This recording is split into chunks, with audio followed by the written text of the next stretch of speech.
भारतीय संविधान का जो सबसे शुरुआती भाग है, हम उसे भारतीय संविधान की उद्देशिका या भारतीय संविधान की प्रस्तावना कहते हैं। प्रस्तावना से यूपीएससी या स्टेट पीसीएस प्रीलिम्स या और मेंस में लगातार क्वेश्चंस आते रहे हैं। प्रीलिम्स में वन लाइनर्स क्वेश्चंस होते हैं, लेकिन कुछ क्वेश्चंस ऐसे होते हैं जो बेहद ही एनालिटिकल्स भी आते हैं कि जैसे पंथ निरपेक्षता का क्या अर्थ है, लोकतंत्रात्मक गणराज्य का क्या अर्थ है। ऐसे प्रश्न भी आते हैं जिनकी मूलभूत समझ न होने के कारण हम ऐसे प्रश्नों को गलत करते हैं।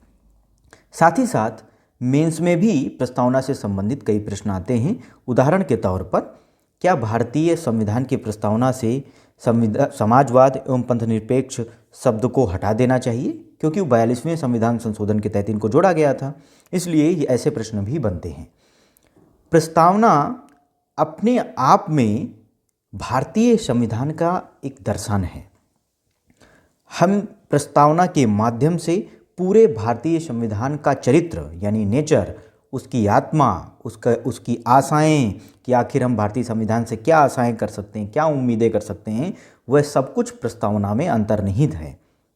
भारतीय संविधान का या भारतीय राज्य का क्या नेचर है, वो लोकतांत्रिक है, राजतांत्रिक है, वो किस तरीके से बिहेव करता है, वो सब कुछ भारतीय संविधान की प्रस्तावना में उल्लिखित है। हम इस प्रस्तावना के एक एक शब्द को लेकर पूरी तरीके से व्याख्या करेंगे, लेकिन सबसे पहले हम उन बातों पर नज़र डालेंगे जो जनरली प्रीलिम्स में पूछी जाती है। इसके बाद हम भारत के लोगों का क्या अर्थ है, संपूर्ण प्रभुत्व संपन्न का क्या अर्थ है, समाजवाद का क्या अर्थ है, पंथ निरपेक्षता का क्या अर्थ है, एक एक शब्दों पर पूरी डिटेलिंग के साथ चर्चा करेंगे। यदि हम भारतीय संविधान की प्रस्तावना पर नज़र डालें तो ये प्रस्तावना कहाँ से प्रभावित है? यह अमेरिकी संविधान से प्रभावित है। और अमेरिकी संविधान में बाकायदा यह लिखा है we the people of United State of America. इसी तरीके से हमारे यहाँ भी है we the people of America. इसलिए हम इसको देखते हैं कि यह अमेरिकी संविधान से प्रभावित नज़र आता है। इसके अलावा अमेरिकी संविधान में भी जस्टिस और लिबर्टी की बात की गई है। हमारे यहाँ भी लिबर्टी और जस्टिस की बात की गई है, जिसे हम स्वतंत्रता भी कह सकते हैं, न्याय भी कह सकते हैं। इन सब की चर्चा की गई। इसलिए हम ये मानते हैं कि अमेरिकी संविधान से ही हमारी प्रस्तावना ली गई है। हम यह भी जानते हैं कि पूरी दुनिया में जो सबसे पहला जो संविधान लिखा गया वो अमेरिका में लिखा गया। इसके बाद भारतीय संविधान की प्रस्तावना में जो उल्लिखित है, चाहे वो सामाजिक, आर्थिक, राजनीतिक न्याय हो, क्या हम इनको लागू करवा सकते हैं कि हम जाएं कि भाई आर्थिक न्याय लागू करिए। कुछ लोगों के पास कम पैसा है, कुछ के पास ज़्यादा पैसा है, कुछ लोगों के पास कम संसाधन है, कुछ के पास ज़्यादा संसाधन है, कुछ लोग जो है इस योजना का लाभ नहीं पा रहे हैं, तो क्या हम न्यायालय में जाकर उसको इन्फोर्स करवा सकते हैं? नहीं करवा सकते। मूल अधिकारों को हम न्यायालय में जाकर इन्फोर्स करवा सकते हैं, उसके लिए आर्टिकल 32 दिया हुआ है। लेकिन भारतीय संविधान की प्रस्तावना में उल्लिखित शब्दों के लिए हम कोर्ट नहीं जा सकते हैं कि उनको अपने आप में इन्फोर्स करिए, कि हमको विचार की, अभिव्यक्ति की आज़ादी नहीं दी जा रही, उसको इन्फोर्स करिए। फंडामेंटल में भी अभिव्यक्ति की आज़ादी का है, लेकिन वो हम इन्फोर्स करा सकते हैं। लेकिन प्रस्तावना से संबंधित जो बहुत सारे विषय हैं, हम उनको इन्फोर्स नहीं करा सकते न्यायालय में जाकर। हम अगर देखें तो भारतीय संविधान में 42वें संविधान संशोधन 1976 के तहत काफ़ी कुछ जोड़ा गया। हमें जानते हैं कि 42वां संविधान संशोधन 1976 को लघु संविधान भी कहा जाता है। इसके तहत 2 भाग जोड़े गए। 7वीं अनुसूची में काफ़ी कुछ संशोधन किया गया। लगभग 40 जो आर्टिकल्स हैं, अनुच्छेद हैं, उनमें परिवर्तन किया गया। कुछ आर्टिकल्स नए जोड़े भी गए, जैसे 39A। तो इसी तरीके से प्रस्तावना में भी 42वें संविधान संशोधन के तहत काफ़ी परिवर्तन किया गया। जैसे 42वें संविधान संशोधन के तहत 2 शब्द जोड़े गए, समाजवादी और पंथ निरपेक्ष। यानी कि जब मूल प्रस्तावना थी, जब संविधान निर्मित हुआ, जब मूल प्रस्तावना जोड़ी गई, उसमें समाजवादी पंथ निरपेक्ष नहीं था। संपूर्ण प्रभुत्व संपन्न था, लेकिन समाजवादी पंथ निरपेक्ष नहीं था। इसके अलावा राष्ट्र की एकता और अखंडता नहीं था, बल्कि था इसकी जगह राष्ट्र की एकता। राष्ट्र की एकता था, उसकी जगह अखंडता जोड़ दिया गया। और यहाँ पर 2 शब्द जोड़े गए, समाजवादी व पंथ निरपेक्ष। हम इन शब्दों की व्याख्याएं अंत में पढ़ेंगे। इसके पहले हम सिर्फ जो है प्रीलिम्स के पॉइंट ऑफ व्यू से इसे देखते हैं। हमें देखते हैं कि इस संविधान में ये कहा जाता है कि 2 बहुत प्रसिद्ध क्रांतियों का भी प्रभाव रहा है फ्रांसीसी क्रांति और रूसी क्रांति। फ्रांसीसी क्रांति की जो मूल शिक्षा रही है वह है स्वतंत्रता, जिसे हम लिबर्टी कहते हैं, समानता, इक्वलिटी हम जिसे कहते हैं, और भ्रातृत्व की भावना, जिसे हम फ्रेटर्निटी कहते हैं। हमारे कॉन्स्टिट्यूशन की इस प्रस्तावना में भी ये तीनों चीज़ें देखने को मिलती है, स्वतंत्रता, लिबर्टी, समता या इक्वलिटी, और सुनिश्चित करने वाली बंधुता बढ़ाने के लिए, जो हमें फ्रांसीसी क्रांति से प्रभावित नज़र आती है। 1917 में इसी तरीके से रूसी क्रांति हुई, और रूसी क्रांति का भी प्रभाव देखने को मिलता है कि आज़ादी के आंदोलन के दौरान हमारे यहाँ समाजवाद की विचारधारा काफ़ी प्रभावित थी, और हमें देखते हैं कि बेहद असमानता थी, सामाजिक, आर्थिक और राजनीतिक स्तर पर अन्याय विद्यमान था। तो जो न्याय की अवधारणा है, जस्टिस की अवधारणा है, सामाजिक, आर्थिक और राजनीतिक न्याय की जो अवधारणा है, वो हमारे यहाँ ये अगर हम कहें तो रूसी क्रांति से भी प्रभावित नज़र आती है। अब इसके बाद अगर हम कहें कि इसमें संविधान की जो प्रस्तावना है उसको लेकर सुप्रीम कोर्ट में कई केस भी गए। एक केस हुआ बेरुबारी मामला, 1960 का ये मामला है। इसमें उच्चतम न्यायालय ने कहा कि प्रस्तावना संविधान का हिस्सा नहीं है। अब देखिए बेरुबारी मामला किस तरीके से प्रस्तावना से जुड़ा हुआ है। दरअसल भारत और पाकिस्तान के मध्य कुछ इनक्लेव, कोई ऐसी भूमि थी जिसको हमें देना था, कि भारत पाकिस्तान को देगा, कुछ क्षेत्र पाकिस्तान से भारत को मिलना था, उससे संबंधित ये मामला था। तो ये प्रश्न उठा कि चूंकि भारत एक संपूर्ण प्रभुत्व संपन्न राज्य है और इस संविधान को शक्ति भारत के लोगों से मिलती है, तो बिना भारत के लोगों से यह जाने कि वो इस क्षेत्र को पाकिस्तान को देना चाहते हैं नहीं देना चाहते हैं, यह देने का निर्णय सरकार को करने का अधिकार नहीं है। इसके तहत ये मामला दर्ज किया गया था, लेकिन उच्चतम न्यायालय ने कहा नहीं, ये जो प्रस्तावना है वो संविधान का हिस्सा नहीं है, इसलिए हम प्रस्तावना के तहत उसकी व्याख्या नहीं करेंगे। लेकिन बाद में केशवानंद भारती केस में कहा गया कि भाई संविधान का हिस्सा है प्रस्तावना, और प्रस्तावना न केवल संविधान का हिस्सा है बल्कि अनुच्छेद 368 के तहत जो संवैधानिक शक्ति संसद को प्राप्त है उसके तहत वह संविधान के किसी भी भाग में परिवर्तन कर सकती है, और इसी तरीके से प्रस्तावना में भी परिवर्तन कर सकती है, इसलिए प्रस्तावना में संशोधन भी किया जा सकता है। बाद में उसी केशवानंद भारती वाले मामले में जो सुप्रीम कोर्ट ने दोहराया था, कहा था, वो LIC ऑफ इंडिया वाले मामले में उसी को दोहरा दिया कि हम ये संविधान जो है संविधान का हिस्सा है प्रस्तावना, और इसमें संशोधन भी किया जा सकता है, लेकिन मूलभूत ढांचे में संशोधन नहीं किया जा सकता। मूलभूत ढांचा क्या है, ये केशवानंद भारती केस में मैं बता चुका हूँ, एक वीडियो इस यूट्यूब में पड़ा हुआ है। मूलभूत ढांचे के अंतर्गत हम लोकतंत्रात्मक गणराज्य आ गया, चाहे वो अपने आप में राष्ट्र की एकता अखंडता का प्रश्न हो, ये सब कुछ मूलभूत ढांचे का हिस्सा है। पंथ निरपेक्षता मूलभूत ढांचे का हिस्सा है। ऐसी चीज़ों में परिवर्तन नहीं किया जा सकता। अभी हाल ही में doctor Balram Singh versus union of India का केस आया 2024 में ही। इसमें डॉक्टर बलराम सिंह ने कहा कि भाई 42वें संविधान संशोधन के तहत प्रस्तावना में पंथ निरपेक्ष और समाजवाद शब्द जोड़ा गया, जिसकी आवश्यकता नहीं है, जबकि मूल प्रस्तावना में शब्द नहीं थे, और इसलिए इनको हटा देना चाहिए ये शब्द, क्योंकि चूँकि संविधान की प्रस्तावना को हम ये मानते हैं कि इसमें जो अधिकांश भाग है वो मूलभूत ढांचा है, बेसिक स्ट्रक्चर लिखा हुआ है, इसलिए इसमें संशोधन नहीं किया जा सकता, इसलिए इसको असंवैधानिक ठहराना चाहिए। लेकिन सुप्रीम कोर्ट ने इसकी याचिका को खारिज कर दिया। अब हम समझे कि आखिर प्रस्तावना में है क्या। अगर हम देखें तो कॉन्स्टिट्यूशन को हम दो दृष्टिकोण में बांट सकते हैं, साधन और साध्य। भारतीय संविधान का साध्य, भारतीय संविधान निर्माताओं का आखिर क्या नज़रिया था कि हम भारत को किस तरीके से बनाना चाहते हैं, वह साध्य है। साध्य क्या है? साध्य क्या है? सामाजिक, आर्थिक, राजनीतिक न्याय उपस्थित करना। राजनीतिक न्याय, जैसे हम हाल ही में 106वां संविधान संशोधन लाया गया, जिसके तहत महिलाओं के लिए कुछ आरक्षण दिया गया, वह अपने आप में महिलाओं के लिए राजनीतिक न्याय है। इसी तरीके से आर्थिक न्याय लाना, आर्थिक न्याय का मतलब है कि भाई समाज में कुछ वर्गों के पास संसाधनों का केंद्रीकरण ना हो जाए, ये आर्थिक न्याय है। इस तरीके से सामाजिक न्याय, कि समाज में जो भेदभाव, असमानता है उसको दूर करना, ये सब हमारा संविधान का साध्य है। इसी तरीके से संविधान का साध्य है समानता, स्वतंत्रता, ये हमारे संविधान का साध्य है। लेकिन हमारे संविधान का साध्य कौन पूरा करेगा? उसके लिए साधन क्या है? साधन है सरकार का निर्माण। सरकार का निर्माण किस तरीके से? लोकतांत्रिक प्रणाली से। लोकतांत्रिक प्रणाली से सरकार का निर्माण। इसलिए हमें ये समझना होगा कि हमारे देश में जो चुनाव होते हैं, निर्वाचन होते हैं, ये साध्य नहीं है, ये सिर्फ साधन है। हमारे संविधान के जो साध्य हैं वो तो मूल अधिकार हैं, मूल अधिकारों में जो उल्लिखित हैं, प्रस्तावना में उल्लिखित हैं और डीपीएसपी में जो उल्लिखित हैं, ये हमारे साध्य हैं। इनको पूरा करने के लिए हमें सरकार चाहिए, ना कि सरकार ही हमारा साध्य है। तो सरकारों का आना जाना लगा रहेगा, लेकिन हमें इन साध्यों को पूरा करना है।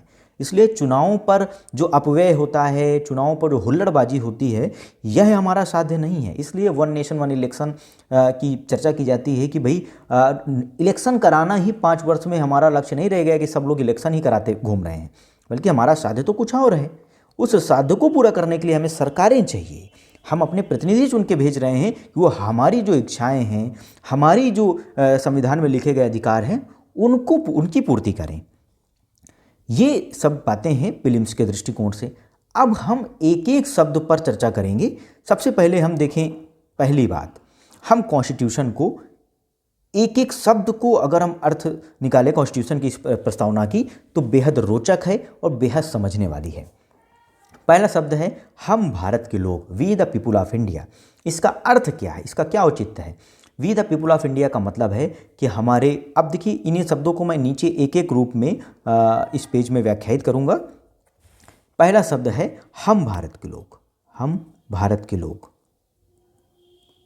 हम भारत के लोग, इंग्लिश में हम कहते हैं we the people of India. इसका औचित्य क्या है? इसका मतलब है कि हमारे भारत की जो संविधान है उसकी शक्ति का स्रोत कौन है? जनता। जनता स्रोत है। किसका? शक्ति का स्रोत है। जो भी संविधान को हमारे पावर मिलती है उसका सोर्स क्या है? जनता, लोग उसका सोर्स है। कौन जनता? वह जो 18 साल के ऊपर हो। 18 साल के ऊपर क्यों? क्योंकि 18 साल के ऊपर के, 18 साल या उसके ऊपर के लोग ही भारत में निर्वाचन प्रक्रिया में भाग लेते हैं, वही अपने जनप्रतिनिधियों को चुनते हैं। इसलिए वही हमारे संविधान का सोर्स है। और जो संविधान बना, तो संविधान बना तो प्रत्येक जो अपने आप में राज्य थे, उस समय के जो देशी राज्य थे, वो जो अपने आप में जो राज्य थे वो चुने हुए प्रतिनिधि थे जनता की। इसलिए हमारे द्वारा बनाया गया संविधान है, जनता के द्वारा बनाया गया संविधान है, और जनता से ही उसको शक्ति प्राप्त होती है। तो हम भारत के लोगों का मतलब ये है। 18 साल के लोग, सारे लोग नहीं, जो निर्वाचन में भाग नहीं ले सकते, वो उसकी शक्ति का स्रोत नहीं है, क्योंकि वो अपनी इच्छा नहीं प्रकट करते हैं। तो हम भारत के लोग, इसका अर्थ कुल मिला के यह है। अब इसका मतलब यह नहीं है कि जनता शक्ति का स्रोत है तो जनता क्या संविधान को बदल सकती है? जनता संविधान को बदल नहीं सकती है। जनता अगर कहे कि हम जो है खुद ही संविधान की शक्ति का स्रोत, तो हम संविधान को बदल दें, इसका मतलब यह नहीं है। हमने इच्छा अपनी प्रकट कर दी थी संविधान निर्माण के समय। इसका मतलब ये बिल्कुल नहीं है कि हम पूरे ही संविधान को ही बदल दें, एक नया संविधान लागू कर दें और हम इसको एक कोई धार्मिक आधार पर एक राष्ट्र बनाने की कोशिश करें, या कोई जातीय आधार पर राष्ट्र बनाने की कोशिश करें, या अपनी इच्छा से। ऐसा कुछ नहीं होगा। क्यों? क्योंकि जो जनता के द्वारा चुने गए प्रतिनिधि आर्टिकल 368 के तहत संविधान में संशोधन कर सकते हैं, परिवर्तन कर सकते हैं, किसी भी भाग में परिवर्तन कर सकते हैं, लेकिन मूलभूत ढांचे में परिवर्तन नहीं कर सकते हैं। इससे सिद्ध होता है कि जनता शक्ति का स्रोत तो है, लेकिन पूरे संविधान को बदलने का अधिकार उसको नहीं है। हम भारत के लोग शब्द का अर्थ ये हो गया।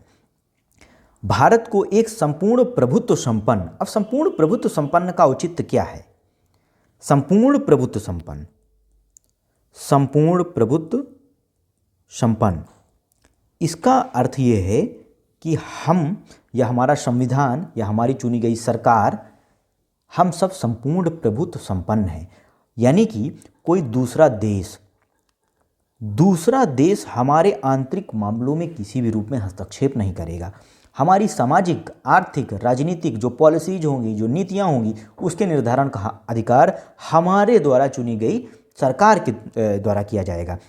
ना कि दूसरा देश हमें बताएगा कि हमें किस देश के साथ संबंध रखना है, किस देश से तेल खरीदना है, दूसरा देश नहीं बताएगा। हमारा स्वतंत्र अपने आप में ये निर्णय होगा कि हम किस देश के साथ संबंध रखना चाहते हैं, हम किस देश के साथ संबंध नहीं रखना चाहते हैं। यहाँ तक कि कोई भी देश हमारी थल सीमा, जल सीमा और वायु सीमा में बिना हमारी इजाज़त के नहीं आएगा। ये देश पाकिस्तान नहीं है कि अमेरिका वहाँ अपनी फ़्लाइट लैंड कर दे रहा है, उनके वायु क्षेत्र में कोई भी देश घुस के चला रहा है। हमारे देश में यदि कोई आएगा तो हम निर्णय लेने का पूरा अधिकार रखते हैं। हम जैसा निर्णय लेंगे उसी अनुसार कार्य होगा। ये हमारी संपूर्ण प्रभुत्व संपन्नता है। हम भारत को संपूर्ण प्रभुत्व संपन्न हो गया। अब इसके बाद एक बहुत ही महत्वपूर्ण शब्द आता है समाजवाद, समाजवादी, सोशलिस्ट। अब ये सोशलिस्ट जो अपने आप में है, ये शब्द प्रस्तावना में शुरू से नहीं था, बल्कि ये पहली बात तो ये है कि 42वें संविधान संशोधन के द्वारा जोड़ा गया 1976 में।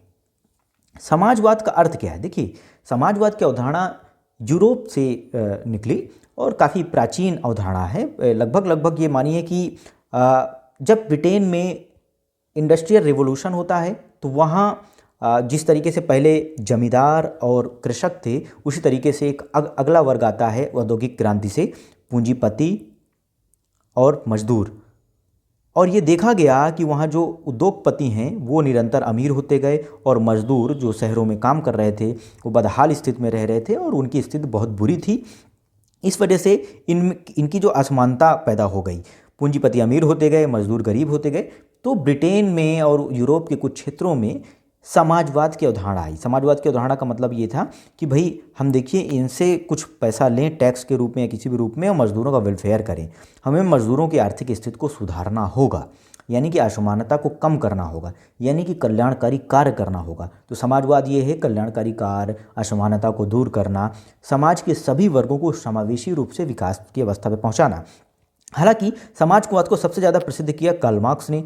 कार्ल मार्क्स आए और इसके बाद उन्होंने साम्यवाद की अवधारणा दी और कहा कि साम्यवाद से पूर्व की अवस्था समाजवाद है और साम्यवाद जब सब हर स्तर पर समानता के लिए हमें समाजवाद के लिए प्रयास करना होगा। लेकिन समाजवाद की कई तरीके की अवधारणाएं हैं, लेकिन भारत में जो जैसे समाजवाद क्या है, समाजवाद एक गिल्ड समाजवाद भी होता है, फैबियन समाजवाद भी होता है, साम्यवादी समाजवाद भी है। लेकिन हमारे यहाँ जो समाजवाद लिया गया वह लोकतांत्रिक समाजवाद है। ये बहुत समझने वाली बात है कि हमारे वहाँ जो समाजवाद की अवधारणा है लोकतांत्रिक समाजवाद की अवधारणा है। और इस समाजवाद के जो अगर हम कहें कि किसने इस विचारधारा को हमारे यहाँ पनपाया तो उसमें महत्वपूर्ण नाम तो गांधी का ही है। गांधी हो गए या नेहरू हो गए। गांधी की जो ट्रस्टीशिप की अवधारणा है वो लोकतांत्रिक समाजवाद है। इसका मतलब ये है, लोकतांत्रिक समाजवाद का मतलब है कि हमें समाजवाद लाने के लिए किसी वर्ग संघर्ष कार्ल मार्क्स की तरह करने की ज़रूरत नहीं है। हमें वर्ग संघर्ष के साथ साथ ही किसी भी तरीके से हिंसा करने की ज़रूरत नहीं है, बल्कि हम लोकतंत्र द्वारा समाजवाद लाएंगे। यानी कि जनता खुद आपस में मिलकर निर्वाचन करेगी और समाजवादी मूल्यों को स्थापित करेगी, असमानता को दूर करेगी। जैसे हमारे यहाँ लोकतांत्रिक समाजवाद के तहत भूमि सुधार किया गया और पहले संविधान संशोधन के तहत भूमि सुधार किया गया और देश में भूमि का वितरण करने की ये प्रयास किए गए। ये लोकतांत्रिक समाजवाद के लक्षण हैं जिसमें नेहरू और गांधी जैसे लोगों का बड़ा योगदान रहा। गांधी की जो ट्रस्टीशिप की अवधारणा है ये इसी से जुड़ी हुई है कि भाई जो पूंजीपति हैं वह यह ना माने कि उनके द्वारा कमाया गया धन उनका धन है, बल्कि वह यह माने कि उन्होंने समाज से कमाया है तो वह अपनी ज़रूरतों को ध्यान में रखते हुए उतना रख लें, इसके बाद एक ट्रस्ट में डाल दें और वह ट्रस्ट सभी जो उनके यहाँ काम करने वाले मजदूर हैं और उनके जो हितधारक स्टेक होल्डर्स हैं, जिससे समाज भी प्रभावित होता है। मान लो एक उद्योग प्रदूषण फैलाता है, उससे जो इर्द गिर्द के लोग हैं वो प्रभावित होते हैं, तो उनके वेलफेयर में उस ट्रस्ट का पैसा काम में आए। तो ऐसी ट्रस्टीशिप की अवधारणा है, इसे हम कहते हैं लोकतांत्रिक समाजवाद की अवधारणा। तो ये हो गया समाजवाद, संपूर्ण प्रभुत्व संपन्न समाजवादी। अब एक अगला शब्द है पंथ निरपेक्षता, पंथ निरपेक्ष। इसको कहा जाता है सेकुलरिज्म। पहली बात, सेकुलरिज्म शब्द इंडिया का नहीं है, ये विदेश का शब्द है। विदेश यानी कि हम कहें वेस्ट का शब्द है, पश्चिम का शब्द है। और पश्चिम में पंथ निरपेक्षता की अवधारणा अगर हम देखें तो लगभग 14वीं 15वीं सदी के लगभग से आती है। क्यों आती है? हमें जानते हैं, अगर हमने विश्व का इतिहास पढ़ा है तो सबसे पहले वहाँ पुनर्जागरण होता है। 10वीं 11वीं शताब्दी में पुनर्जागरण से जो तार्किक चेतना, जो एक वैज्ञानिक चेतना का निर्माण होता है, वहाँ धर्म सुधार आंदोलन को पैदा करता है। धर्म सुधार आंदोलन जिसमें मार्टिन लूथर किंग या कैल्विन जैसे लोग आते हैं, उसके प्रभाव स्वरूप क्या हुआ कि जो चर्च की जो सत्ता है, अब देखिए यूरोप में क्या हुआ कि चर्च इतना प्रभावशाली था कि चंद मुट्ठी भर लोगों के जो चर्च के पादरी थे, जो आज जिसको हम हिंदुस्तान के अकॉर्डिंग कहें पुजारी थे, उनको वहाँ पादरी कहें अगर, तो पादरियों के पास इतना ज़्यादा संसाधन था, वो पूरी अय्यासी भरी ज़िंदगी जीते थे और लोगों को ढोंग में बांध के रखते थे कि तुम ये पत्र खरीद लो तो तुम्हारे पाप मुक्त हो जाएंगे। और चर्च की सत्ता इतनी प्रभावशाली थी कि राजा की सत्ता भी कमज़ोर जान पड़ती थी। तो ऐसी दृष्टि में कुछ जो है पादरी हैं, मार्टिन लूथर किंग जैसे लोग, जो समाज सुधारक के रूप में आए और धर्म में सुधार की ज़रूरत को महसूस किया। जैसे भारत में भी 19वीं सदी में सामाजिक धार्मिक सुधार आंदोलन हुए, तो ये माना गया कि समाज में व्याप्त जो कुरीतियाँ हैं उनको आधार प्रदान करता है धर्म। अगर समाज से सती प्रथा को दूर करना है तो हमें धर्म में सुधार करना होगा, क्योंकि धर्म द्वारा ही सती प्रथा हो, चाहे वो बाल विवाह हो, चाहे वो पर्दा प्रथा हो, ऐसी चीज़ों को प्रश्रय दिया जाता है। इसीलिए यूरोप में एक धर्म सुधार आंदोलन चालू होता है कि चर्च की सत्ता को कमज़ोर करने का। अब इसी के तहत आया पंथ निरपेक्षता, कि ये कहा गया कि चर्च राज्य में किसी भी तरीके से हस्तक्षेप नहीं करेगा। तो चर्च और राज्य में क्या किस तरीके का संबंध होगा? पृथक्करण का संबंध होगा। अब दूसरी बात जो पंथ निरपेक्षता की यूरोप में आई वो ये है कि धर्म किसी व्यक्ति का व्यक्तिगत मामला है। व्यक्तिगत मामला, ये समुदाय का मामला नहीं है, यह राज्य का मामला नहीं है। प्रत्येक व्यक्ति की अपनी इच्छा है कि वह किस ईश्वर को मानता है, किस ईश्वर के प्रति किस तरीके से आचरण करना चाहता है, कैसे उसका प्रचार प्रसार करना चाहता है, कैसी मान्यताएं रखना चाहता है, उसका व्यक्तिगत मामला है। और राज्य का क्या है? राज्य का काम सिर्फ और सिर्फ कल्याण करना है, वेलफेयर करना है। तो राज्य की अवधारणा क्या आई? कल्याणकारी। राज्य का काम कल्याणकारी का मतलब है सड़कें बनाना, पुलों का निर्माण, स्वास्थ्य में हस्तक्षेप करना, स्वास्थ्य सुधार करना, शिक्षा में सुधार करना, ये राज्य का काम है। राज्य का काम धर्म में किसी भी रूप में हस्तक्षेप करना नहीं है। तो राज्य और धर्म में अलगाव का जो अवधारणा है वो पंथ निरपेक्षता की अवधारणा अपने आप में पश्चिम में थी। लेकिन पश्चिम में भी दो मॉडल अगर हम देखें तो देखने को मिलते हैं। पहला मॉडल मिलता है फ्रांसीसी मॉडल और दूसरा मॉडल मिलता है अमेरिकी मॉडल। इसमें बहुत थोड़ा ही अंतर है और इस बार यूपीएससी का जो मेंस हुआ उसमें अमेरिकी मॉडल से ये प्रश्न आया था कि अमेरिकी मॉडल में पंथ निरपेक्षता का क्या आशय है। फ्रांसीसी मॉडल कहता है कि भाई देखिए, राज्य धर्म में किसी भी तरीके से हस्तक्षेप कर सकता है, लेकिन धर्म राज्य में हस्तक्षेप नहीं करेगा। अर्थ यह है कि चर्च या धर्म राज्य के किसी भी कार्य में, किसी भी नीति में किसी भी तरीके का हस्तक्षेप नहीं करेगा। लेकिन यदि राज्य को लगता है कि धर्म में कोई कुरीतियाँ व्याप्त है, कोई रूढ़िवादिता व्याप्त है, तो उसमें संशोधन के लिए वह अपने आप में परिवर्तन कर सकता है, उसमें हस्तक्षेप कर सकता है। अमेरिकी मॉडल कहता है ना तो धर्म राज्य में किसी भी तरीके से हस्तक्षेप करेगा, ना ही राज्य धर्म में किसी भी तरीके से हस्तक्षेप करेगा। धर्म अपने आप में व्यक्ति का व्यक्तिगत मसला है, समाज अपनी गति से उसको निर्धारित करेगा, राज्य को इन सबसे कोई लेना देना नहीं है। राज्य का काम सीमाओं का निर्धारण, राज्य का काम वेलफेयर करना, ये सब कार्य हैं। ये थोड़ा सा अंतर है अपने आप में। लेकिन भारत में धर्मनिरपेक्षता इस पश्चिमी धर्मनिरपेक्षता या पश्चिमी पंथ निरपेक्षता से भिन्न है। तो भारत में धर्मनिरपेक्षता क्या है? भारत में धर्मनिरपेक्षता की जो अवधारणा है उसको हम कहते हैं सकारात्मक पंथ निरपेक्षता। इसके तहत यह कहा गया कि राज्य जो है धर्म से तटस्थ रहेगा, अलगाव नहीं रखेगा, धर्म से तटस्थ है। और साथ साथ ही वो किसी भी एक धर्म को संरक्षण नहीं देगा, बल्कि वो सभी धर्मों के साथ बराबरी का व्यवहार करेगा। किस तरीके का व्यवहार करेगा? बराबरी का व्यवहार। सभी धर्मों के साथ बराबरी का व्यवहार करेगा। पहले ये बात हो गई। तो किसी भी एक धर्म को संरक्षण दे देगा, बराबरी का व्यवहार करेगा। ये भारत में, जिसको हम गांधी की दृष्टि से देखें तो उसको कहा जाएगा सर्वधर्म समभाव। सर्वधर्म समभाव। तो हमारे यहाँ पंथ निरपेक्षता की अवधारणा पश्चिम से अलग है। हम सभी धर्मों को समान तौर पर महत्व देते हैं, इसीलिए हमारे यहाँ महाकुंभ भी आयोजित किया जाता है और उसमें राज्य की बड़ी भूमिका होती है। यहाँ तक कि मुसलमानों के जो त्यौहार हैं, पारसियों के जो त्यौहार है, सबको संरक्षण दिया जाता है। तो हमारे यहाँ पंथ निरपेक्षता यूरोप की तरह नहीं है कि पूरी तरीके से पृथक्करण हो, अलगाव हो, हमें किसी भी रूप में कोई मतलब ही नहीं है। अब ये 3 शब्द हो गए, इनकी पूरी तरीके से व्याख्याएं हो गई।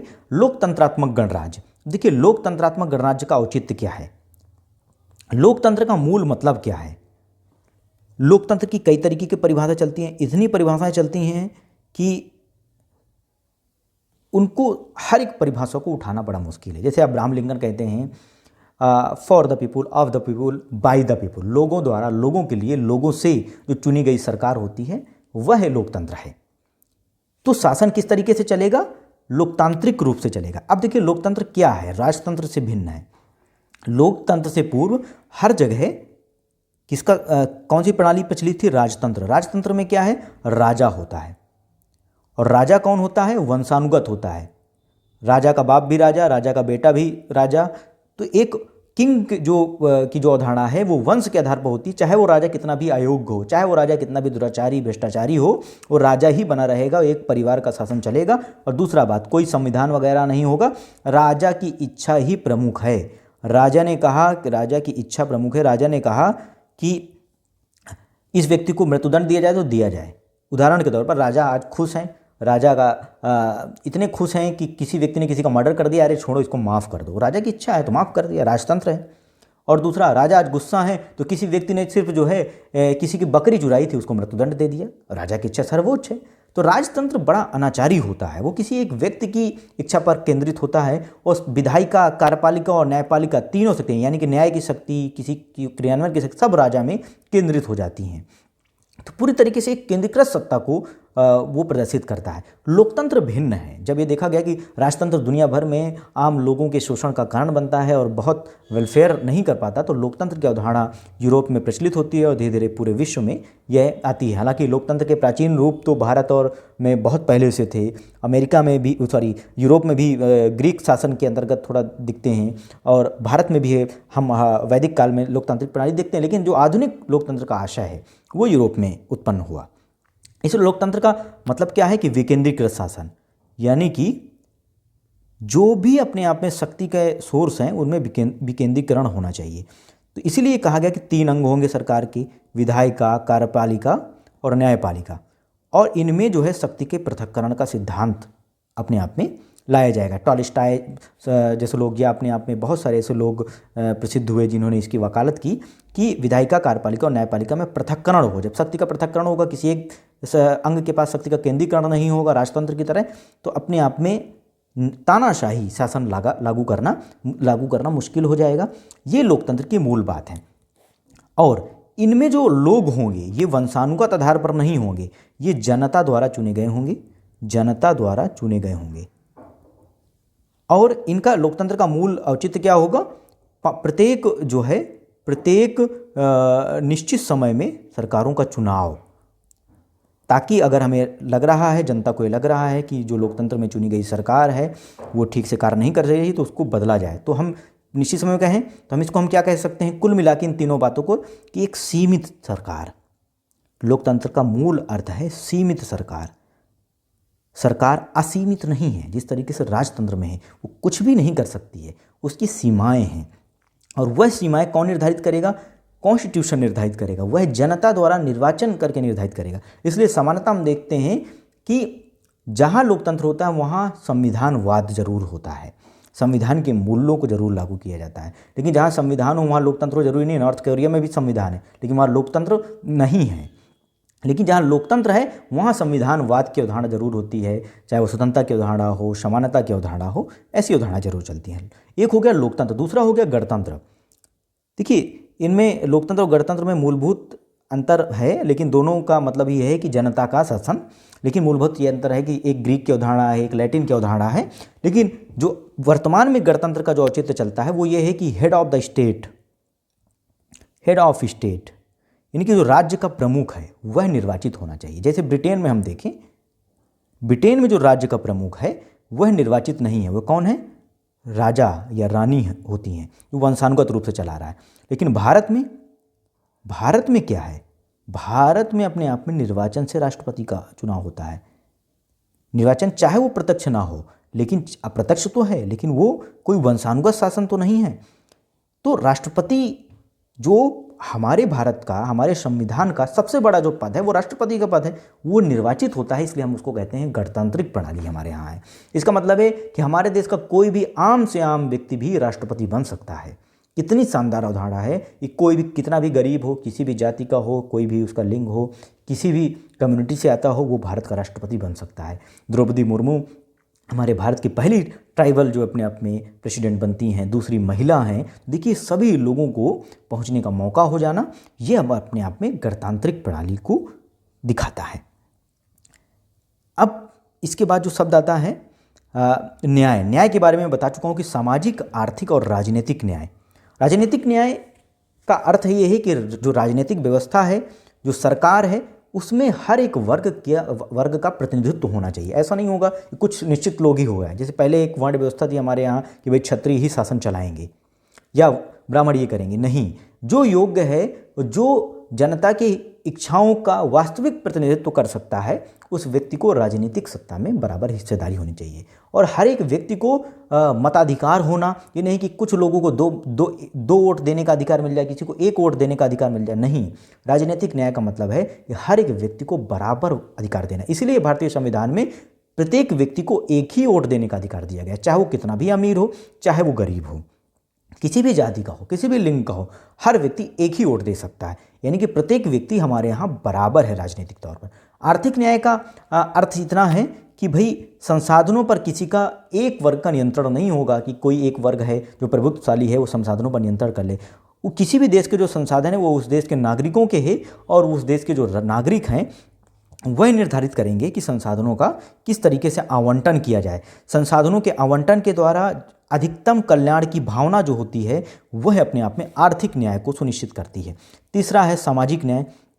सामाजिक न्याय की देखिए हमारे यहाँ आरक्षण की अवधारणा है, तो आरक्षण भी अपने आप में सामाजिक न्याय के लिए लाया गया है, क्योंकि समाज में कोई वर्ग जो पिछड़ा हुआ है, जो वंचित है, जो बराबर स्तर पर नहीं है, उसको सामाजिक न्याय की अवधारणा में लाना। जैसे किसी का लैंगिक भेदभाव होता है महिलाओं के साथ, उनको सामाजिक न्याय दिलाने के लिए कानून बनाना, या भारतीय संविधान का आर्टिकल 17 और 18 कहता है कि भाई उपाधियों का अंत करिए। जब आप कोई उपाधियां देते हैं, किसी को महाराजा की उपाधि, जमींदार साहब की उपाधि, तो एक वर्ग बन जाता है। एक वर्ग बनने से समाज में अपने आप में ऊंचाई और नीचेपन का जो भाव होता है वो पैदा होने लगता है, सामाजिक अन्याय पैदा होता है। ऐसी चीज़ों को दूर करना, सामाजिक न्याय पैदा करना, प्रत्येक व्यक्ति को मानवतावादी दृष्टिकोण से देखना, ये अपने आप में जो अवधारणा है वो सामाजिक न्याय से होती है।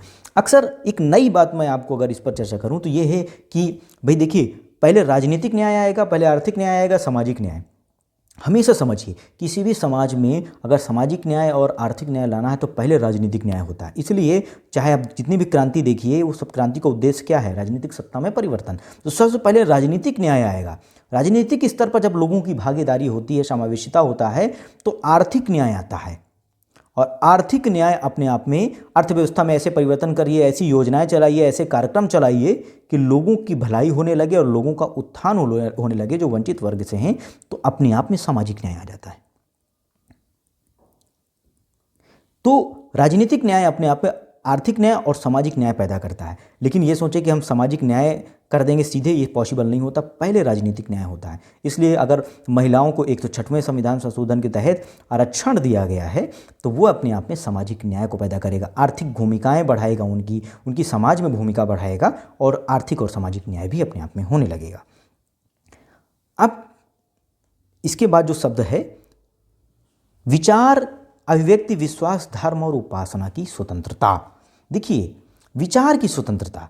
अब हम देखिए, अगर हम देखें तो हमें कितना आसान लगता है कि विचार की स्वतंत्रता, कोई किसी को पकड़े थोड़ी है कि विचार की स्वतंत्रता का मतलब है।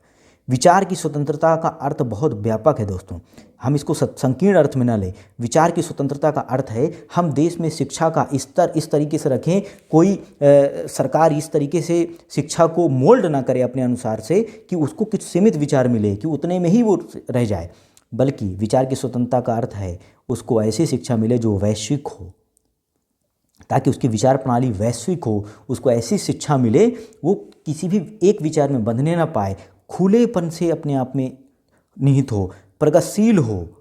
विचार की स्वतंत्रता तभी होगी जब व्यक्ति को विवेक होगा। विवेक का मतलब होता है सही और गलत में अंतर कर पाने की क्षमता, सही और गलत में अंतर कर पाने की क्षमता, वो क्षमता का विकास करना, तब हम मानेंगे विचार की स्वतंत्रता है। विचार हर एक व्यक्ति जो जन्म लेता है वो एक कोरी स्लेट की तरीके से होता है, समाज उसको निर्मित करता है, तब वो विचार से बनता है। इस तरीके से कोई व्यक्ति कंजर्वेटिव होता है, कोई व्यक्ति प्रोग्रेसिव होता है, वो तभी हम विचार के तौर पर स्वतंत्र हैं जब हमारा वह स्तर होगा। ये विचार की स्वतंत्रता है।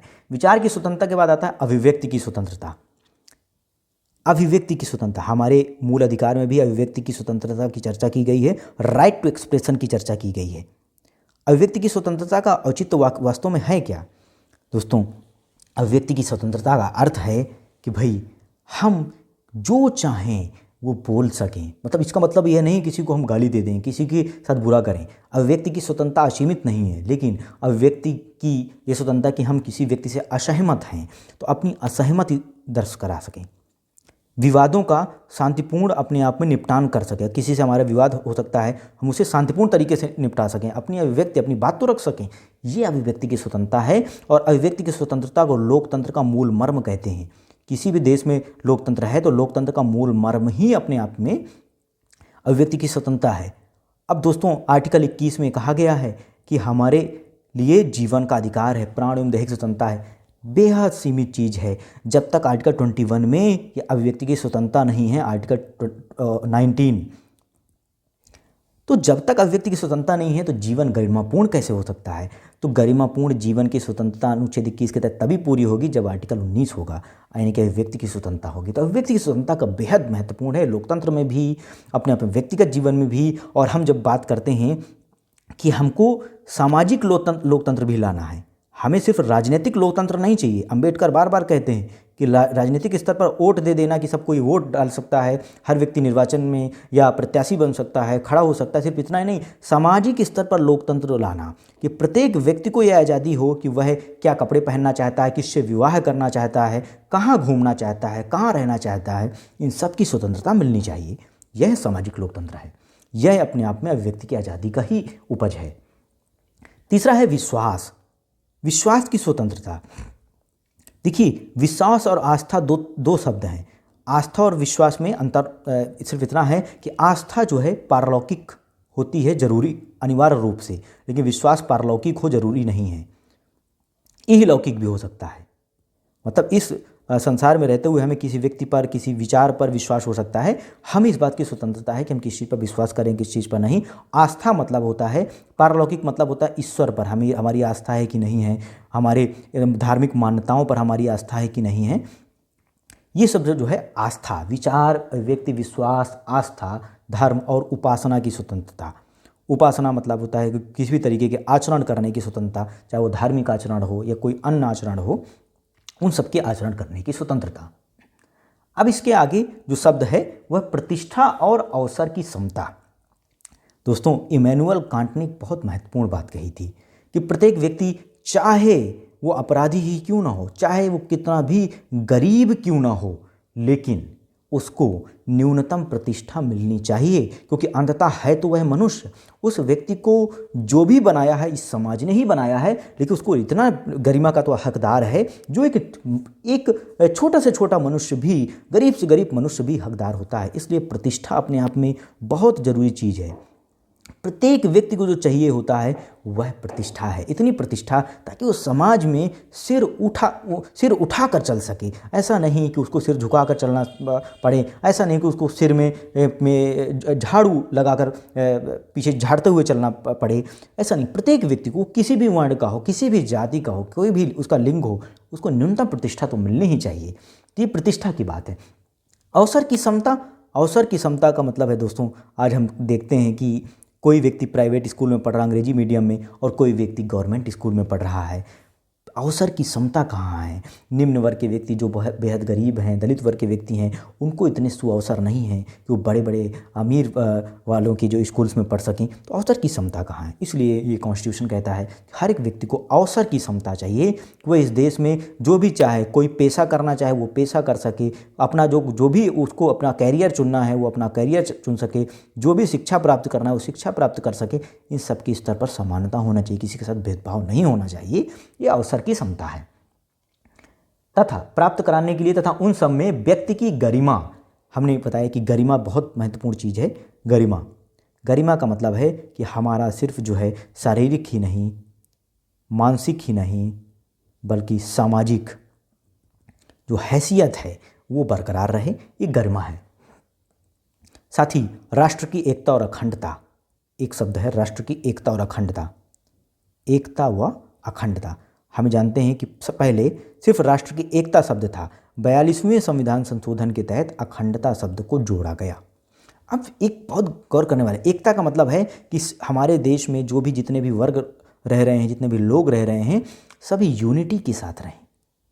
और जब यूनिटी होगी तब इंटीग्रिटी आएगी। ये बहुत गौर करने वाली बात है कि पहले राष्ट्र में एकता होनी चाहिए। अगर राष्ट्र के देश में अगर विभिन्न समुदायों में ही अपने आप में भ्रम है, एक दूसरे से सहिष्णुता नहीं है, असहिष्णुता है, एक दूसरे से अलगाव है, तो जाहिर सी बात है कि अखंडता को रखना बड़ा मुश्किल हो जाएगा, इंटीग्रिटी को रखना बड़ा मुश्किल हो जाएगा। तो अखंडता की पूर्व शर्त है कि हम एकता देश में स्थापित करें। हम देश में, हमारा देश जो इतना विविधतापूर्ण है, इसमें विभिन्न जातियाँ, विभिन्न धर्म, विभिन्न ट्राइबल्स रह सकते हैं। नागालैंड के लोग अलग हैं, अलग कम्युनिटी के लोग हैं, उनकी अपनी कल्चरल हैं, अपना तरीके का समाज है। हम उनके साथ एकता का भाव प्रदर्शित करें, चाहे वो नॉर्थ ईस्ट का लोग हो, चाहे वो अल्पसंख्यक हो, चाहे वो दक्षिण भारतीय लोग हों। जब हम एकता का भाव प्रदर्शित करेंगे तो अपने देश में अपने आप में अखंडता पैदा होने लगती है। तो एकता अपने आप में अखंडता के लिए पूर्व शर्त है। अब राष्ट्र की एकता और अखंडता बढ़ाने वाली, सूचित करने वाली बंधुता बढ़ाने के लिए, जिसे हम फ्रेटर्निटी कहते हैं। फ्रेटर्निटी का शब्द हम ये जानते हैं कि हमारे फंडामेंटल ड्यूटीज में भी 42वें संविधान संशोधन का जोड़ा गया है कि भ्रातृत्व की भावना का विकास हम आपस में करें, भाईचारे की भावना का विकास। हम किसी को अलग न माने। भाईचारे का अर्थ ही है हम सब एक दूसरे के समकक्ष हैं, सब एक दूसरे से समान हैं। यह बंधुता की भावना है। इसके बाद अगर हम कहें तो लिखा हुआ है, दृढ़ संकल्प होकर अपनी संविधान सभा में 26 नवंबर 1949, तो देखिए कॉन्स्टिट्यूशन को 26 नवंबर 1949 को अपने आप में अंगीकृत, आत्मार्पित और अधिनियमित कर दिया गया। 26 नवंबर 46 की जगह 1949, 26 नवंबर 1949 को ही अपने आप में हमारा कॉन्स्टिट्यूशन लागू हुआ। लेकिन संपूर्ण कॉन्स्टिट्यूशन नहीं लागू हुआ, कुछ प्रावधान लागू हो गए, जैसे नागरिकता का प्रावधान। ऐसा इसलिए किया गया क्योंकि उस समय से हमारे देश में 2 देशों का विभाजन हुआ, भारत और पाकिस्तान। पाकिस्तान से हमारे यहाँ कुछ लोग आ रहे थे, हमारे यहाँ से पाकिस्तान कुछ लोग जा रहे थे, नागरिकताएं ग्रहण कर रहे थे। इसलिए नागरिकता के प्रावधान को 26 नवंबर 1949 से लागू कर दिया गया। लेकिन पूरे संविधान को 26 जनवरी 1950 से लागू किया गया। 26 जनवरी 1950 क्यों एक डेट चुनी गई? इसके पीछे कारण था कि भाई स्वतंत्रता आंदोलन के दौरान ये कहा गया था कि हम 26 जनवरी को अपने आप में भारतीय स्वतंत्रता दिवस मनाएंगे। इसलिए ये कहा गया कि भाई 26 जनवरी 1950 को ही हम संविधान को, उस दिन का बड़ा महत्व हो गया था। और लाहौर अधिवेशन में ये हुआ था। लाहौर अधिवेशन के समय जवाहरलाल नेहरू ने कहा था कि हम आने वाली 26 जनवरी को भारतीय स्वतंत्रता दिवस मनाएंगे। और उसके बाद 26 जनवरी को प्रत्येक वर्ष मनाया जाने लगा। फिर देश तो आज़ाद हुआ 15 अगस्त को, तो 26 जनवरी का महत्व था। तो उस महत्व को देखते हुए ये सोचा गया कि भाई संविधान को उस दिन से लागू कर दिया जाए, तो उस दिन का महत्व भी बना रहेगा और संविधान उस दिन से पूरे देश में लागू भी हो जाएगा। तो 26 जनवरी 1950 से संविधान पूर्ण रूप से लागू होता है। लेकिन 26 नवंबर 1949 में आंशिक तौर पर लागू होता है, जिसमें नागरिकता जैसे प्रावधान है। अब इसमें एक बहुत महत्वपूर्ण कुछ शब्द हैं, जैसे विक्रमी, 2006 विक्रमी होगा। तो विक्रमी क्या है? संवत है, कैलेंडर है। हमारे यहाँ इस समय, तब तो सरकार ने शक संवत को स्वीकार नहीं किया था। अब सरकार ने का जो आधिकारिक कैलेंडर है वो शक संवत व ग्रेगोरियन हम जानते हैं कि पश्चिम का कैलेंडर है ग्रेगोरियन, और उस समय हमने विक्रम संवत के अनुसार कॉन्स्टिट्यूशन में लिख दिया था। अब जो आधिकारिक कैलेंडर है वो दोनों ये हैं। अब 2 और शब्द हैं, 3 शब्द, अंगीकृत, अधिनियमित और आत्मार्पित। अंगीकृत का मतलब है कि प्रस्तावना संविधान का अंग है। संविधान में हम इस संविधान को भारतीय शासन प्रणाली में अंगीकृत कर रहे हैं। प्रस्तावना भी संविधान का अंग है और हम इस संविधान को भी अंगीकृत कर रहे हैं भारतीय शासन प्रणाली में। अधिनियमित, अधिनियमित का मतलब है अब ये लागू हो जाएगा, ये एक्ट में आ जाएगा, अब इसके तहत शासन होगा। आत्मार्पित, आत्मार्पित का बहुत गहरा भावार्थ है दोस्तों। आत्मार्पित का मतलब क्या है?